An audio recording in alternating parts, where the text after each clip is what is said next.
Have you ever imagined a single app that controls almost every aspect of your life? An app for chatting, paying bills, ordering food, booking doctor's appointments, and even interacting with the government? Welcome to the world of WeChat. On the surface, it's the pinnacle of digital convenience, a super app that has streamlined life for over 1 billion people. But if we look a little closer, is this convenience coming at a cost? Is WeChat not just a digital ecosystem, but a digital prison? Let's rewind to 2011. A company named Tencent, already a giant in China's tech scene, launched a simple messaging app called wechat, which we know as WeChat.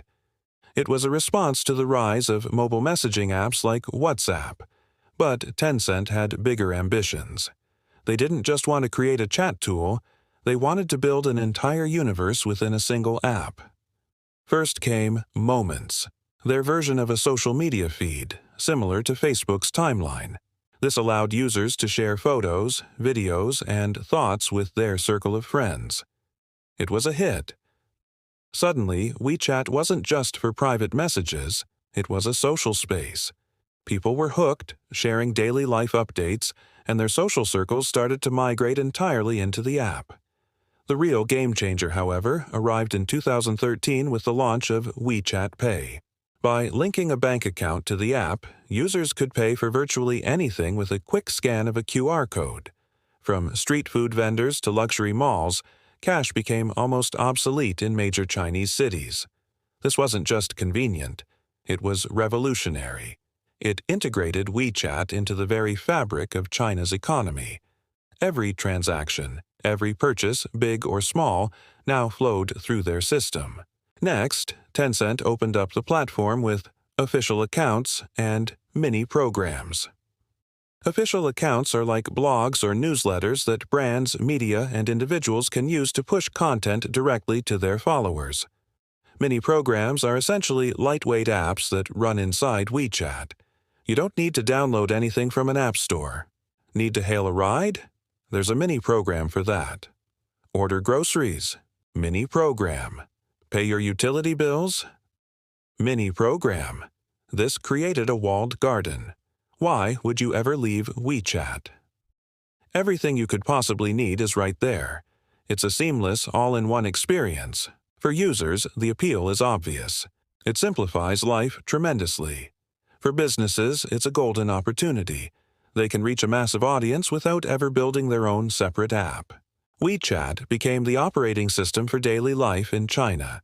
But here's where the story takes a darker turn, and we begin to see the bars of the digital prison.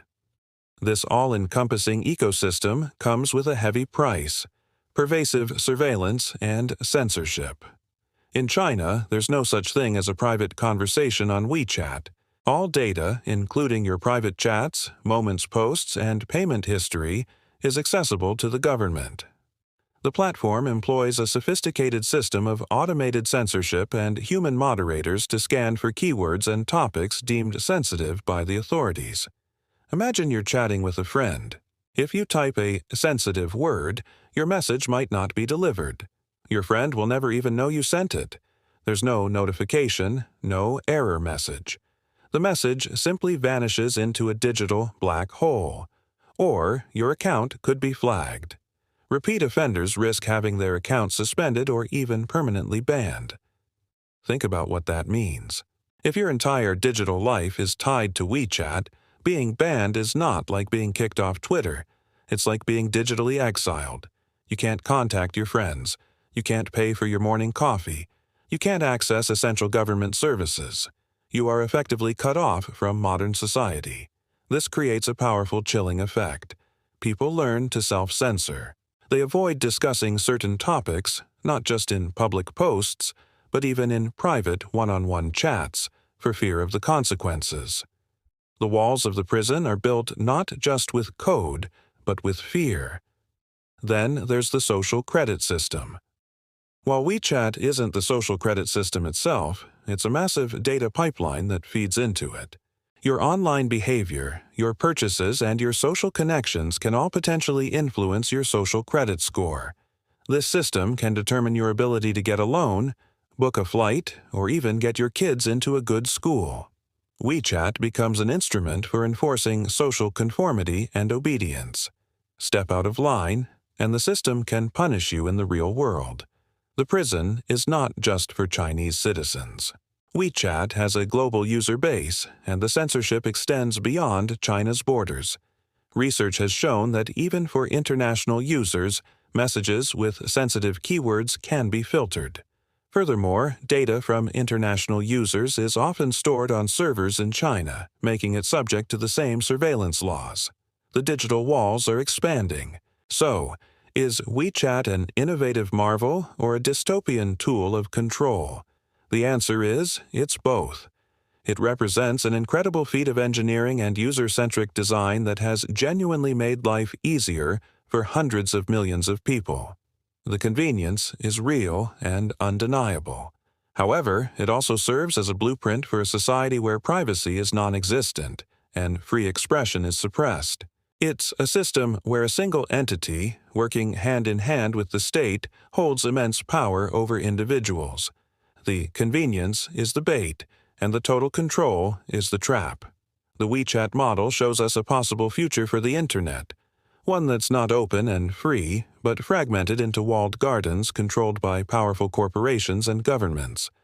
It's a world where our digital lives are monitored, our speech is policed, and our compliance is rewarded or punished.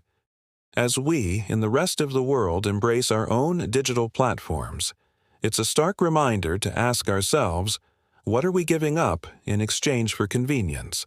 And at what point does a digital home become a digital prison? Thank you so much for watching. If you found this exploration interesting, please give this video a like and subscribe to the channel for more deep dives into the technology that's shaping our world. See you in the next one.